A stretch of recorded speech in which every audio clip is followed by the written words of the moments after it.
The difference in being heard versus being understood can sometimes be one of life and death. The people that we consider closest to us are the ones that we consider to understand us and understand our values and our morals.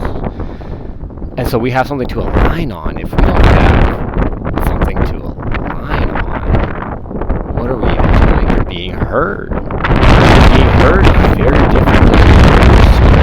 Why does being heard hurt? Why does being misunderstood hurt? Because it feels like they don't care. They didn't take the time to put themselves in your shoes to understand where you're coming from, and that can hurt. We're human. We're social creatures. We're designed with oxytocin. We're biologically designed to have physical connection. Physical, spiritual, romantic, all those kinds of things. We're all designed to have that. And if you're only ever around people that hear you but they don't understand you, and here's the other thing about that is people can only understand you from the level that they're at. That's the big doozy. Is people can only understand you from where they're at.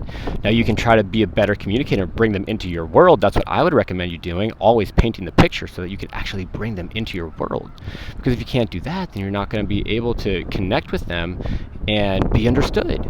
Sometimes that's your fault. It's not just because people don't listen to you. Sometimes you're not doing a good job of communicating. You have to give the full context of what you're speaking about, what you actually mean by what you say. You have to be able to know that when you're saying something that you're trying to say and it's not coming out right, you got to be able to identify that and state that in the conversation, let them know that's not what I'm really trying to say, and you got to try to say it again. So you actually got to do all these things to really make sure you're having a good, clear conversation, because if you don't,